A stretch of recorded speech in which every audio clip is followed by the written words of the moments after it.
Hey guys, welcome back to another episode of Speakeasy Drink Better. Tonight we're filming a very special episode that we will be airing on one of my favorite days of the year, Thanksgiving. So from Alex and I here at Speakeasy Drink Better podcast, Happy Thanksgiving!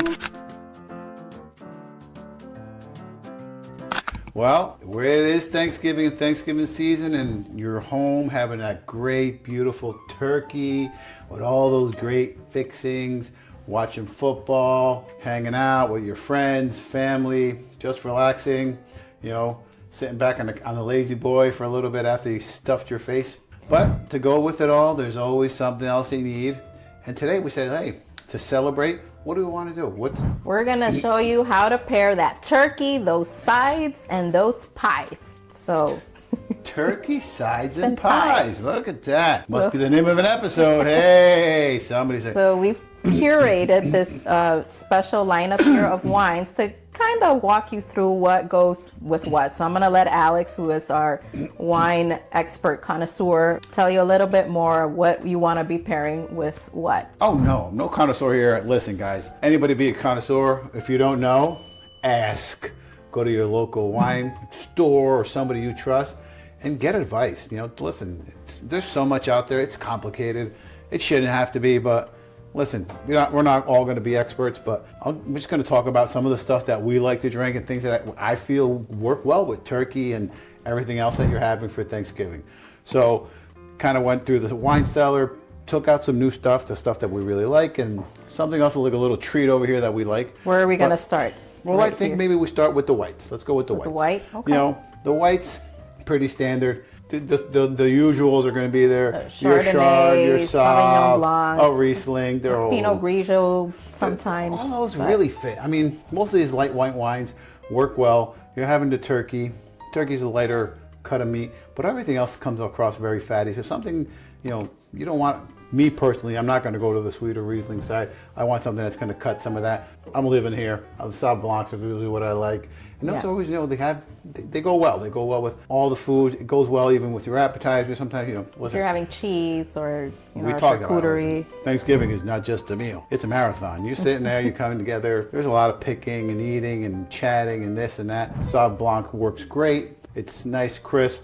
It goes well with a little drier than your typical Chardonnay. But I see another white wine right next to our Sauvignon Blanc, which obviously you can't tell through the bottle, but this has become one of our favorites for go-to white wine. And it's the Vinho Verde from Portugal, which we have talked about Vinho Verde in previous episodes, but I agree. And listen, the Vinho Verde has been one of those. It's a sleeper. It's one of those sleepers out there. It's not kind of the mainstream one, but there's some really good stuff out there. Last time we were in Portugal, we really got to taste some other we jumped on that bandwagon. Yeah, we became Vinho Verde fans. But it's a Portuguese white wine. Very crisp. Fresh. It really has a big spectrum of what's out there. But listen, go to your local place, a good liquor store. They'll carry a good selection. Find something, give it a taste, and it works well. It's another great wine. They drink it year round. This stuff works great. To me, it's about finding stuff that is going to fit the whole entire meal. Then let's jump over. I said probably for me for reds, you don't want something too full-bodied. So. There's a whole mix of meats and stuff, and you name it. Going with a big heavy cab or Merlots or even. So what do we have here? I see the Dude. This is a great bottle. This is a nice Pinot. This is from the Russian River Valley. Some of the best Pinots are coming from that area. This is great. It's a beautiful, great bottle of wine. And this, I believe, is one of the red wines that we picked up on our red wine haul that we did at Bottle Republic. Correct. If you guys remember it, and if you don't, go back and watch that episode. It was our red wine haul 2025. Yeah. Well, the first one of many wine hauls. But you know what the funny part is? Dude. Don't forget, most of these wines, we're talking wines that are going to run, 15, 20, maybe 22. We're not saying, hey, high-end wines, breaking the bank, especially if you're going to get together with a large group and you're going to have several bottles. Yeah, you need to buy multiple because you want to stick probably to the same one, or two reds, or one or two whites. Run out of one bottle, you want to open up the same one. And people are going to bring stuff, but the idea is to have that. So, and then also, great wine. I think to me it's probably the one that has the best balance for the whole meal versus trying to have, trying to solve something to eat with this and this. Find one that works. The Pinot kind of hits that sweet spot. It's in the middle. It doesn't go too light and sweet. It doesn't go too bold and heavy. Yes. And it to me hits all the right marks. This is where you want to live for Exactly. crowd pleaser, for turkey dinner. And then you know what? I had to bust this out. So this is an interesting bottle. So read the name. It's called No Turkeys Sold Here. So this is a bottle out of Sonoma. It's a 2020 vintage blend, but just the whole story behind it. And that's why I busted it out, because the name really, you gotta love that. It's got No Turkeys Sold Here in the name. So, but the interesting part, the whole story behind it is it comes from a ranch who raised turkeys. These turkeys were used to lay eggs to be sold for people to, grow their own turkeys. So in front of the farm, there was a big sign, No Turkeys Sold Retail. Because people would want to come and buy turkeys. They think they were selling turkeys. No, they were just selling eggs. But the whole thing is a pretty cool story. That is an amazing story. I love stories. I love a story behind every bottle. This is a great bottle. But it was one of those bottles. Another great simple to blend. I think it's got some Shiraz. It's got some 4 or 5 blends. It's a nice blend from out of Sonoma. Nothing crazy. $20, I believe, somewhere around that range. Works great, but it's more of the story around this one. And then, you know what? I said, let me bust something out. Now we're gonna go back over here close to Edelweiss. And she's gonna help me with the pronunciation of this one, because it's not just a Chardonnay or one of those simple names that we're used to. What is this called? Well, first of all, let's talk about it being a dessert wine. So a lot of the times when you see these skinny bottles like this one, more often than not, they're gonna be classified as ice wine, dessert wine. Yeah.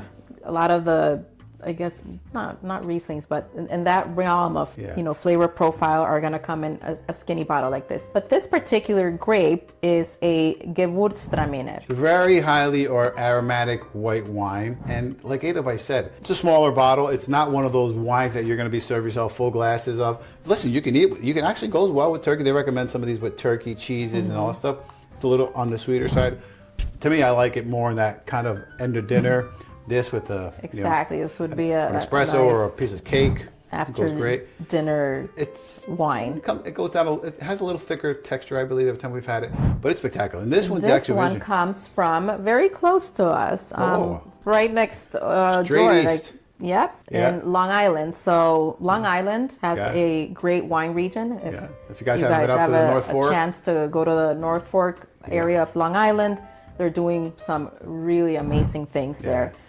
This is from Duck Walk Vineyards, and it's called Aphrodite. Yeah, and it's been great. And every time I go out there, Duck Walk has a really good. It actually has one of our favorite whites. It's called Summer White. The Summer White. Yeah. If you guys have a chance, their Summer White is spectacular. And nice, bottles are so pretty. Yeah, really they do creative. A really nice job with the art. Like we said, nothing too crazy. Maybe $20 a bottle, somewhere around there. It's a local place. It's if you have a chance to drive out there, if you're in the area, Long Island for the night, or just to go out there and experience it in the summer, it is spectacular. But this is another one of our favorites, so does great. We're loving it. So guys, you know what? Here's some wine, but you know what? We're gonna head behind the bar and shake up a little cocktail also for this great event called Thanksgiving, because not everybody wants to do the wine, but let's go behind the bar and let's see what we can shake out for you back here. We're the cocktail snobs here, so we gotta present you with a good Thanksgiving cocktail. So meet us over at the bar. Let's go.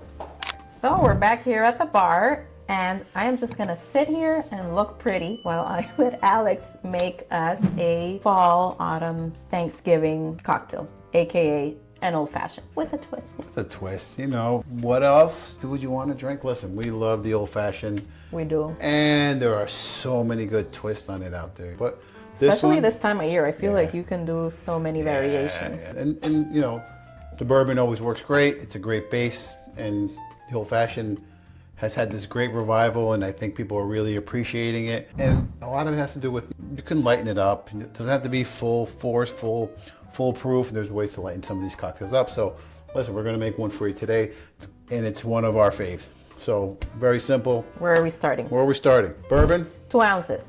2 ounces, check. So right here, guys, I'm gonna show you, we've got what we call our little mash bottle back here, which is kind of, at the end of the day, it's a good blend. That's all it is. It's like, you get a little bit left over in each one of those bottles. You don't know what to do. If you're wondering what is in that bottle, bourbon mash. We don't know. It's whatever is left over. The bottom. You know how you get those bottles where you're like at the very end, and sometimes you don't want. Of course, you're not gonna throw it out. And it's always it's always evolving because it's a little bit of this, a little bit of that. It's never going to taste the same, but listen, for some of the great cocktails. for cocktails. I mean, yeah, some of the ones, doesn't make a difference in some cocktails. I mean, the Manhattan we love with rye, so I don't know if I would use this, but for most of these bourbon drinks, this works great. So 2 ounces of our bourbon.